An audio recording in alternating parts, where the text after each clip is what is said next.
وەکو ساڵانی پێشوو بەشداریمان کردو لە کۆنسێرتی ساڵانەمان مەبەستمان لەم کۆرسێتە پیشاندانی توانای خوێندکارەکانمانە.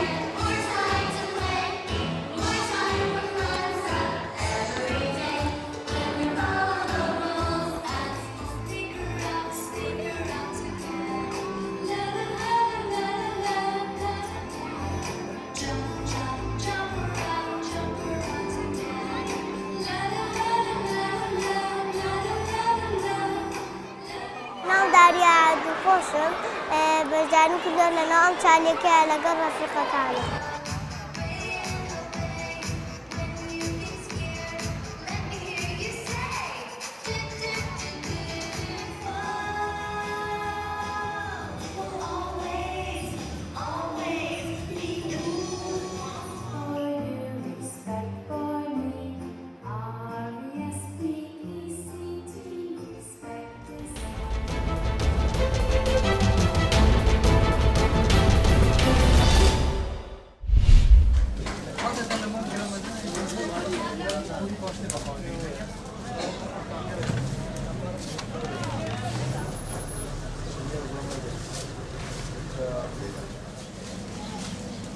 والله بازار ئەم ساڵ لە مانگی ڕەمەزان باشە وەکو ساڵانی ترە بەس هەر باشە خراپی نییە بازاری فێقیەکان زیاتری بیانین ئێستا چونکەی خۆماڵی پێڕانە گەشتووە لە ئەوەی ئەو ساڵ باران بوو بارانەکەی لەخوا بەسیات بە باران دە ئێستاش دوونێ پێرە باران بوو ئەوەی گرانە خوورمەیە گرانە خوورمەشەوە لە ئێران داخل نابێ شتەکان کەموو هەیە.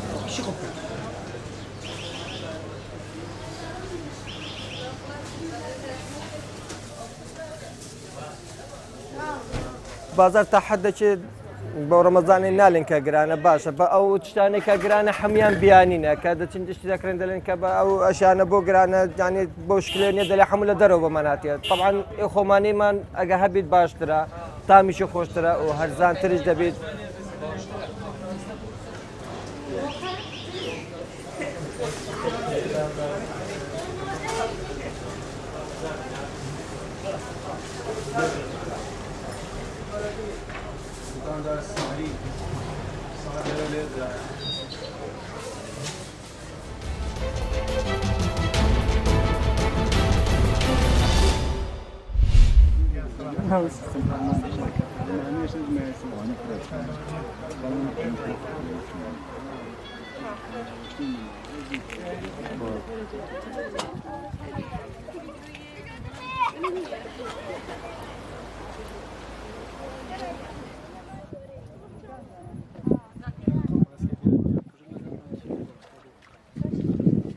ئەمڕۆ ڕۆژی جیهانی پەلەوەرە کۆچەرەکانە کە لە زرێبار سایتی پەلەوەرناسی شەروان لە ئەم ڕۆژە ڕێزیان گرتووە لەلایەن ئەنجومەنی سەوزی چیاوە ڕێزێکی تایبەتی لێگیرا. پەرەندەکان مەریوانی سەرکرا لە مەقالەیەەکە دوای ئەوە هاتین پەرەندگان وەستان کوردستانمان سەر کرد و لە قەرخانە چۆن زندگیەکەن و چۆن زاداوەریان هەیە و ئەم ڕۆژە زۆرتر بۆ دانراوە خەڵک بیری بکەوێتەوە کە گیانی ئەو پەلەوەرانە بپارێزیە و سڵامەتی ژینگە